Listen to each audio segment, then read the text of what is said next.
நான் வந்து ஒரு இயல்பான வாழ்க்கையிலே எனக்கு இருக்க பிடிக்காது. நான் வந்து ஒரு அமானுஷமா தேடுவேன். சனிக்கு 3 பார்வை இருக்கு. அதுல ஒரு ஒரு பாவத்துல அவன் பார்க்குறான் அப்டின்னா கூட, இந்த மாரி விபரீத எண்ணங்கள் எல்லாம் தோணும்.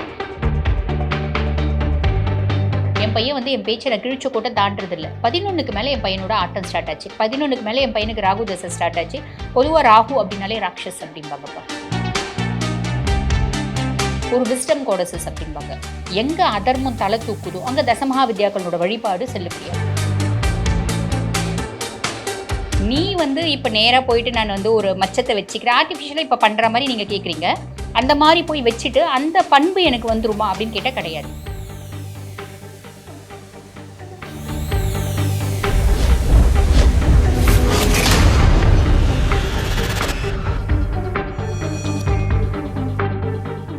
நடப்புண்மை நேயர்களுக்கு வணக்கம். இப்ப இந்த காலத்துல நெறைய பேர் வந்து பாடி மாடிஃபிகேஷன், டாட்டூ போட்டுக்கிறது, இதெல்லாம் வந்து எந்த மாரி மனநிலையில இருந்தா இந்த மாரி தாட்ஸ் எல்லாம் வரும்னு சொல்லிட்டு, இப்ப நம்பளோட அஸ்ட்ரோ சைக்காலஜி மூலியமா பேசுறதுக்கு டாக்டர் தீபா அவர்கள் மேம் தான் நம்ம கூட இணைஞ்சிருக்காங்க.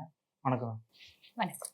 இப்ப இந்த மாரி பாடி மாடிஃபிகேஷன் பண்றவங்களுக்கெல்லாம் ஆன்மீக ரீதியா எந்த மாதிரியான கிரகங்கள் மாற்றங்கள் இருக்கும்? மேக்ஸிமம் வந்து பார்த்தீங்கன்னா, இவங்க எல்லாம் வந்து அந்த ராகுனோட பிடியில இருப்பாங்க. பெரும்பாலும். ராகுனோட பிடி. இல்லன்னா வந்து பாருங்கப்பா, ராகு அண்ட் சனி கன்ஜங்ஷனா இருக்கும். ஜாதகத்திலேயே ராகு அண்ட் சனி கன்ஜங்ஷனா இருக்கலாம்.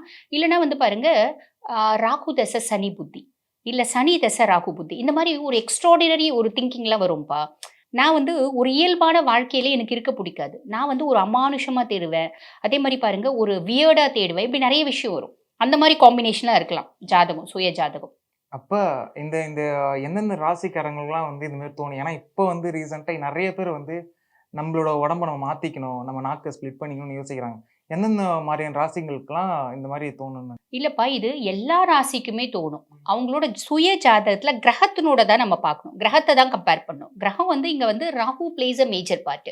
சனி கன்ஜங்ஷன். இவங்க 2 பேரும் இருக்காங்க அப்படின்னும்போது இல்லன்னா, ராகு வந்து ஒரு மட்டமான இடத்துல இருக்கான்னு வச்சுக்கோங்களேன். ஒரு 8ஆம் பாவம், 6ஆம் பாவம், 12ஆம் பாவத்துல இருக்கான். சனியினோட பார்வை இருக்கு. சனியினோட பார்வை வந்து பார்த்தீங்கன்னா, ஏதோ ஒரு பார்வை இருக்கு அப்படின்னும்போது, சனிக்கு 3 பார்வை இருக்கு. அதுல ஒரு ஒரு பாவத்துல அவன் பார்க்குறான் அப்படின்னா கூட, இந்த மாரி விபரீத எண்ணங்கள் எல்லாம் தோணும். விபரீத எண்ணங்கள்னால அவங்க சமுதாயத்துல அசிங்கப்படுவாங்க, அவமானப்படுவாங்க அப்படின்னு அர்த்தம். ஒரு தலைகுனிவு அப்படின்றது ஏற்படும். இந்த மாரி இது எல்லா ராசிக்குமே வரதுக்கு வாய்ப்பு உண்டுப்பா. இந்த ராசிக்கு தான் வரும், இந்த ராசிக்கு வராது அப்படின்றது கிடையாது. இப்போ உனக்கும் ராகு தசை நடக்கும், எனக்கும் ராகு தசை நடக்கும், அவளுக்கும் ராகு தசை நடக்கும். அந்த ராகு நல்லா இருந்தாலும் சரி, நல்லா இல்லனாலும் சரி, நம்மளுக்கு தேவையில்லாத விஷயங்கள்லாம் வரும். இந்த மாரி விஷயம் வரும். இன்னொன்னு இப்ப நம்ம கேள்விப்படுவோம். சின்ன வயசு 16 வயசு பையன் 35 வயசு லேடியோட வந்து ரிலேஷன்ஷிப் இருக்கான். இதுவும் இந்த விபரீதமான எண்ணங்கள் ராகுது. புரியுதுங்களா? சின்ன பையன் கிரிமினல் ஆயிட்டான். இதுவும் வந்து பார்த்தீங்கன்னா ராகு. இப்ப பிள்ளைங்களுக்கு வந்து பாருங்க, இந்த மாதிரி இருக்க பிள்ளைங்களுக்கு ஒரு அஸ்ட்ராலஜிஸ்ட் கிட்ட போறாங்க அப்படின்னு வச்சுக்கோங்களேன். ஒரு ஜோதிடர் கிட்ட போறாங்க. அவங்க வந்து கரெக்ட்டா வந்து அவங்களோட ஜாதகத்த பார்க்குறாங்கன்னு வச்சுக்கோங்களேன். ஜாதகத்துல வந்து பாருங்க, கரெக்ட்டா அந்த பையனுக்கு என்னவா இருக்கும்னா, ராகு டாமினேஷனா இருக்கும். ராகு தசை இருக்கு அப்படின்னாலே என்ன சொல்லுவாங்க அப்படின்னாப்பா, ஒரு பையனுக்கு நார்மலா 11வது வரைக்கும் என் பையன் தங்கம். என் பையன் வந்து என் பேச்ச நான் கிழிச்ச கோட்ட தாண்டுறதில்ல. 11க்கு மேல என் பையனோட ஆட்டம் ஸ்டார்ட் ஆச்சு. 11க்கு மேல என் பையனுக்கு ராகு தசை ஸ்டார்ட் ஆச்சு. பொதுவா ராகு அப்டின்னாலே ராட்சஸ் அப்டிம்பாங்கப்பா. அப்ப ராகு தசை ஸ்டார்ட் ஆவுது. ராகு சூப்பரா இருக்குனாலும் சரி, மட்டமா இருக்குனாலும் சரி, என்ன ஆகும்னா அவங்களோட ஒரு என்ன சொல்றது? உருவத்துல மாற்றத்த அவங்க ஏற்படுத்திப்பாங்க. முக்கியமா தலைய மாத்திப்பாங்க. தலைய வந்து கலரிங் பண்ணிக்கிறது, இங்க மட்டும் குடுமி மாதிரி முடி வச்சுக்கிறது, இந்த மாதிரிலாம் பண்றது. இந்த மாரி பச்சை குத்திக்கிறது, இந்த மாரி பாடி வந்து இது பண்ணிக்கிறது, இந்த மாரி நெறைய விஷயம் செய்வாங்கப்பா. அப்ப என்ன பண்ணணும்? சைக்காலஜிக்கலா அவங்களுக்கு வந்து பார்த்தீங்கன்னா, டாக்டர்ஸ் கிட்ட கூட்டிட்டு போயிட்டு அவங்களோட மைண்ட வந்து காம் பண்ணணும். என்ன கொற? அப்பா எல்லாமே நெறைய இருக்கிறதும் ஒரு கொற. எனக்கு எந்த பிரச்சனையுமே இல்லன்றதும் ஒரு பெரிய பிரச்சனை. அது நெறைய பேருக்கு புரிய மாட்டேங்குது. நெறைய பேரண்ட்ஸ் என்ன சொல்றாங்க, "ஐயோ! என் பையன நல்லா பார்த்துக்கிறேன். என் பையனுக்கு நல்ல சாப்பாடு குடுக்குறேன். நல்ல ட்ரெஸ் குடுக்குறேன். கேட்கும்போதெல்லாம் காசு குடுக்குறேன்." அங்க நீங்க தப்பு பண்றீங்க. குறை இருந்து இந்த மாரி வர்றதும் உண்டு. குறையே இல்லாம எனக்கு எந்த குறையுமே இல்ல. எனக்கு எந்த பிரச்சனையுமே இல்ல. அதுதான் என்னோட பெரிய பிரச்சனை. அப்படின்றவங்களும் நாங்க எத்தனையோ பேர் பார்க்குறோம்ப்பா. அப்ப ஒரு ஆஸ்பெக்ட்ல வந்து பார்த்தீங்கன்னா, இவங்க சைக்காலஜிஸ்ட் கிட்ட கூட்டின்னு போணும். அவங்க வந்து கவுன்சிலிங் குடுக்கணும். அதுக்கான ட்ரீட்மெண்ட் ப்ராப்பரா குடுக்கணும். இன்னொரு ஆஸ்பெக்ட்ல ஜோதிடத்தையும் பார்க்கணும். ஜோதிடத்துல ராகு தசை இருக்கு அப்படின்னா, ராகுவ பசிஃபை பண்ணணும். ராகுவ பசிஃபை பண்ணணும். ராகு எப்ப வந்து அமைதியாவான் அப்படின்னா, அம்பிகைய கும்பிடும்போது அமைதியாயிடுவான்.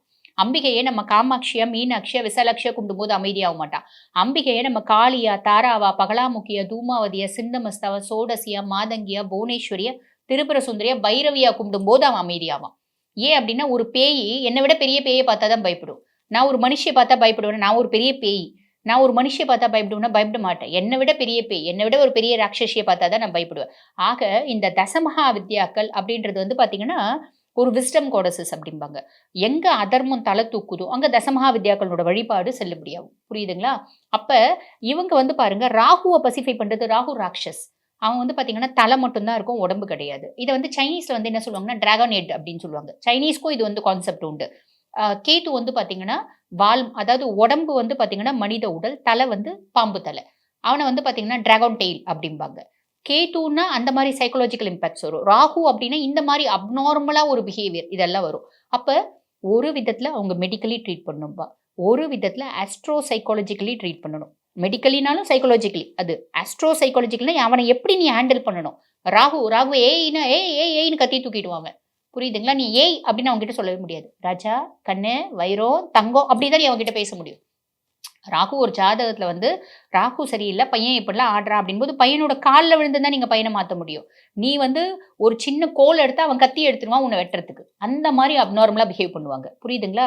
இந்த கஞ்சா, போதை இந்த மாரி நெறைய போதை வஸ்துக்களுக்கு ஆளாவாங்க. நெறைய பேர் கிரிமினல்ஸா மாறுவாங்க அந்த காலகட்டத்துல.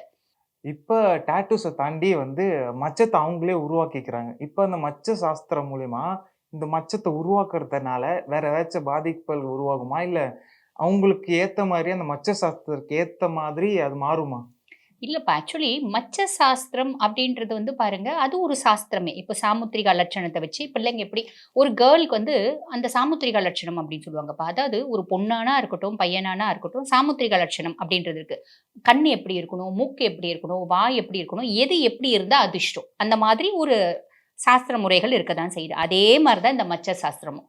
மச்ச சாஸ்திரம் ஒரு அதாவது இப்போ ஒரு உதாரணத்துக்கு சொல்றேன் அப்படின்னு வச்சுக்கோங்களேன். லேடீஸ்க்கு உதட்டுக்கு மேல மச்சம் இருந்தா நல்லா அழகானவங்க, பண்பானவங்க அப்படின்னு அர்த்தம். இது இயற்கையா இருந்தா தான். நீ வந்து இப்ப நேரா போயிட்டு நான் வந்து ஒரு மச்சத்த வச்சுக்கிறேன். ஆர்டிஃபிஷியலா இப்ப பண்ற மாரி நீங்க கேட்கிறீங்க. அந்த மாரி போய் வச்சுட்டு, அந்த பண்பு எனக்கு வந்துருமா அப்படின்னு கேட்டா கிடையாது. இப்ப நெறைய செலிபிரிட்டீஸ் பண்ணிக்கிறாங்க இல்லப்பா. உதட்டுக்கு மேல மச்சம், உதட்டுக்கு கீழ மச்சம் இதெல்லாம் பண்ணிக்கிறாங்க. இது அழகு ஓரியன்டடா போயிடுமே தவிர, சாஸ்திரம் இது இருந்தா என்ன பலன் அப்படின்னு சொல்லுது. அந்த பலன் இவங்களுக்கு பரிபூர்ணமா வரத்துக்கு வாய்ப்பே இல்ல. பரிபூர்ணமா 2வதுப்பா, சிறிதளவுக்கு கூட வரத்துக்கு வாய்ப்பு இல்ல அப்படின்ற. நீ ஆர்டிஃபிஷியலா ஒண்ணு கிரியேட் பண்ணிக்கிற. இப்ப நெறைய இந்த மாரி இந்த ஜோதிடத்து பிரகாரம் வந்து பாருங்க, குழந்தைங்கள சி செக்ஷன் பண்ணி எடுக்குறாங்க. அதுவும் நம்ம பார்த்துருக்கோம் இல்லைங்களா? அது வந்து ஓரளவுக்கு இம்பாக்ட் இருக்கும். எப்படி அப்படின்னா, அந்த கரெக்ட்டான நேரத்துல எடுக்குறாங்க அப்படின்னும்போது ஓரளவுக்கு இம்பாக்ட் இருக்கும். ஆனா இந்த மச்ச சாஸ்திரத்துல பெருசா இம்பாக்ட் இருக்க வாய்ப்பே கிடையாதுப்பா. இப்ப இந்த பாடி மாடிஃபிகேஷன பத்தி ஆஸ்ட்ரோ சைக்காலஜி மூலியமா என்னென்ன மாரியான விளைவுகள் வந்திருக்கும்? அதெல்லாம் பத்தி நல்ல விளக்கமா எங்களுக்காக சொன்னீங்க. நன்றி மேம். நன்றி.